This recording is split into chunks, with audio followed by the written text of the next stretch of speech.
Waves. There's something about waves, and it always pulls us back to the ocean. Whether you're getting the best barrel of your life or you're watching your buddy do the same thing from the water, it's simply a mesmerizing experience. Body surfing dates back as far as the 1700s in French Polynesia and is the earliest form of people riding waves using nothing but their hands and bodies, literally skimming across the surface of the water. Things have drastically changed for wave riding now that we have surfboards, stand-up paddleboards, and even hand planes used for body surfing. Slyde handboards are the leader in hand planes, providing what's similar to a small fiberglass surfboard that straps to one hand and allows endless rides as the plane creates uplift out of the water. I've always been a surfer at heart, but there's something special about riding a wave using nothing but your body and limited equipment. And as a surfer, there's no better high than getting shacked out of your mind. The holy grail for a wave rider is to have the crest of the wave fold over you as you ride through a perfectly empty tunnel surrounded by the ocean. A good barrel will have a guy stoked out and frothing for days as he replays that perfect view in his head over and over. All varieties of wave riding equipment, big and small, are tools, allowing us to get the best ride possible in any given conditions, and now the hand plane has easily earned its spot amongst any waterman's quiver. Slyde handboards allow you to catch waves and most importantly get barreled in nearly any conditions, from heaving Puerto Rico shore break to playful ankle-high summertime in Florida. And the best thing about using your hand plane, it's always overhead high. At this point you may be asking yourself, what is a barrel and how do I use this hand plane? That's where I come in. My name is Dalton Smith and I'm a freelance filmmaker, waterman, and lover of Slyde handboards.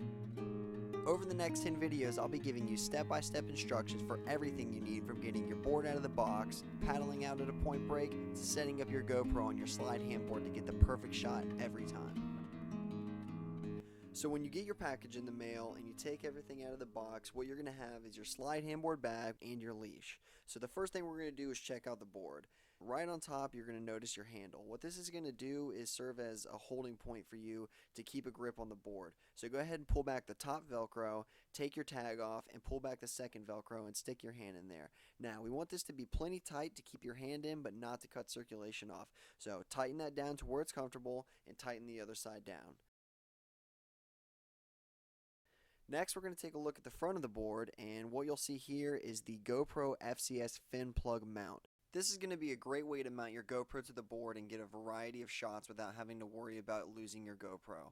Now we're going to take a look at the back end of the board. You're going to notice another plug with a bar, and this is where we're going to connect our leash to the board. So go ahead and grab your leash and get both ends of the rope in your hand. Make sure the rope is fed through the metal piece that's connected to the leash.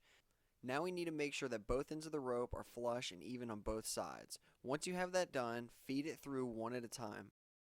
I can usually get the first string through with my hand, and if I can't get the other, I use tweezers or a toothpick and it gets it through just fine.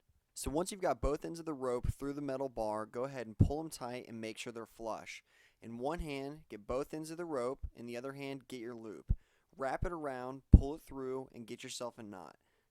Go ahead and slide that knot down and slowly pull the rope out just so you have a little tail. We don't want too much hanging out at the bottom. And then just crank that down as hard as you can, and that bad boy's not going anywhere. So now we've got your board all set up and you're ready to go. The next thing we're going to talk about is additional equipment. All you're going to need is a good pair of swim fins and a good pair of dive socks. I use LavaCore dive socks, so check them out at www.lavacoreinternational.com. For swim fins, I use the Churchill Makapuu. It's a great pair of fins, give you a ton of speed, and they're light in weight but also being heavy enough to stay on your foot. They're very soft, which helps prevent rashes, and they're really an overall great fin. It's very important that when you purchase your fins, you go ahead and get a nice pair, because in the long run they're going to fall apart and not give you the speed that you need to get into a wave. Now the last thing you're going to need for your board that I highly recommend is fin leashes. You can pick these things up in almost any surf shop for about $20, and it comes with a pair of two. What these do is act as a connection from your ankle to your fin. What you're going to do is grab one end, wrap it around the band of your fin, and pull it tight through the loop. Do the same with the other one, and now when you put your fins on, you're going to have a leash to connect to your ankle, so no matter how big the surf is, you're not going to lose your fins. And that's a wrap for today. So thank you everyone for watching. This has been Dalton Smith with NPI Productions. Make sure you check back next week when we talk about paddling techniques and getting out in the water for the first time on your Slyde handboard.